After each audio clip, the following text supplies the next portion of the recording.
নমস্কাৰ। আজিৰ পৰা কিছু বছৰ আগলৈকে আমি আমাৰ শিক্ষাগুৰুসকলক যেতিয়া বাটে পথে লগ পাইছিলো, যদি আমি চাইকেলত থাকো চাইকেলৰ পৰা নামি দিওঁ, যদি মটৰ চাইকেলত থাকো মটৰ চাইকেল ৰখাই পেলাই তেওঁলোকক যথাযোগ্য সন্মান প্ৰদৰ্শন কৰোঁ আৰু তেওঁলোকক যি দৃষ্টিৰে আমি চাওঁ সেয়া দৃষ্টি আছিল শিক্ষাগুৰুসকল যেন ভগৱান তুল্য, ভগৱানৰ দৰে।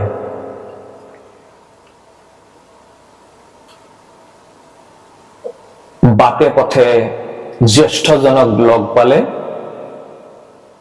তেওঁলোকক যদি কিবা কাৰণত ভিৰত আছো তেওঁলোকক ৰাস্তা এৰি দিম, তেওঁলোকে যাতে আগলৈ সুগমে পাৰ হৈ যাব পাৰে। আপোনালোকে নিশ্চয় লক্ষ্য কৰিছে আজিকালি সমাজখন কলৈ গৈ আছে। আমাৰ অসমীয়া বজাৰত বুঢ়া এজনক ঠেলা মাৰি গটা মাৰি দিওঁতে আমাৰ হয়তো একো দুখ নালাগে, কিন্তু এই কথাবোৰ আমি শিকিব লাগে জাপানৰ পৰা। জাপানত মানুহৰ প্ৰতি যি সন্মানৰ প্ৰদৰ্শন এয়া অতুলনীয়, যি ডিসিপ্লিন সেয়া অতুলনীয়। কেৱল মেট্ৰো ৰেল, উৰাজাহাজ, কংক্ৰিট বিল্ডিংছ বা ডাঙৰ ডাঙৰ অত্যাধুনিক কথা জানিলেই যে আমি বহুত শ্ৰেষ্ঠত্ব অৰ্জন কৰিছো তেনেকুৱা নহয়। যদি আমি কনিষ্ঠক মৰম, জ্যেষ্ঠক সন্মান, অতি শিক্ষিত হোৱাৰ পিছতো কৰিব পৰা নাই, তেতিয়াহলে আমাৰ আনুষ্ঠানিক শিক্ষাৰ আচলতে কোনো মূল্য নাই। মই নিজেই সাক্ষী আছো এটি ঘটনাৰ লগত, তেনেকুৱা আপোনালোকক মই শ্বেয়াৰ কৰিছো, আপোনালোকৰ লগত আলোচনা কৰিলো। এগৰাকী বৃদ্ধা মহিলা, তেওঁ ঢুকাল, 1 ঘণ্টামান আগত তেওঁ ঢুকাল। হস্পিটালৰ পৰা তেওঁ চাৰ্টিফিকেট, ডেথ চাৰ্টিফিকেট লাগে বা যি কৰণীয় নথি পত্ৰ, সেই নথি পত্ৰবোৰ দিয়া হল। যিখিনি কাম কৰা মানুহ, যিসকলে ষ্ট্ৰেচাৰে আনি পেলাই এম্বুলেন্সত মৃতদেহটো আনিব,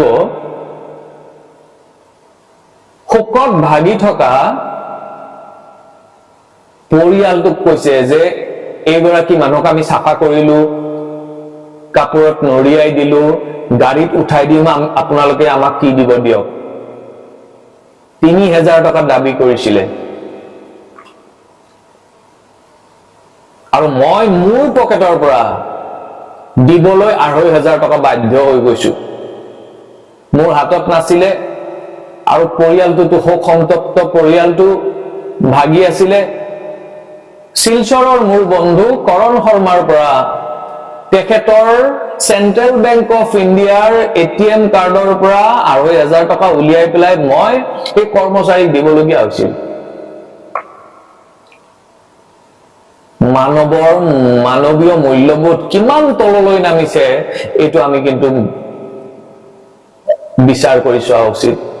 আজিও আপোনালোকে যদি বিচাৰ কৰি চাই তেতিয়াহলে বিচাৰি পাব হেজাৰ বিজাৰ এনেকুৱা মানুহ যিয়ে মানুহৰ মৃত্যুৰ পিছতো মৃত দেহৰ ওপৰৰ পৰাও পইচা কাঢ়ি নিয়া মানুহ এই পৃথিৱীতে কিন্তু আছে।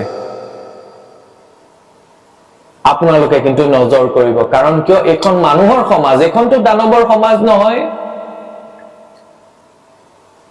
দুৰ্বল মানুহে কি কৰিব? যাৰ পইচা নাই, পাতি নাই, চিকিৎসাৰ কাৰণে আহিছে, হঠাৎ কোনোবা কলাপস কৰিছে, কোনোবা ঢুকাই গৈছে, কিবা কৰি এম্বুলেন্স এখন যোগাৰ কৰি পেলাই ঘৰলৈ শৱদেহটো নিব লাগিব। সেই অৱস্থাত যদি কোনোবাই এনেকে দাবী কৰে, এই দাবী কৰা মানুহখিনিৰ পিছৰ মানুহবোৰ কোন, আমি কিন্তু বিচাৰ কৰি চাব লাগে।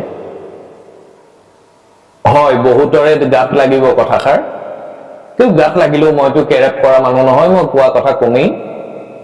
আপোনালোকে কিন্তু এইবিলাকত সজাগ হ'ব লাগিব, তেতিয়াহে আমাৰ দেশখনত দুৰ্নীতিও কমিব, লগতে এচাম মানুহ যিয়ে সঁচাকেই দুখীয়া, সঁচাকেই নিচলা, যি শোষিত বঞ্চিত, তেওঁলোক কিছু উপকৃত হ'ব।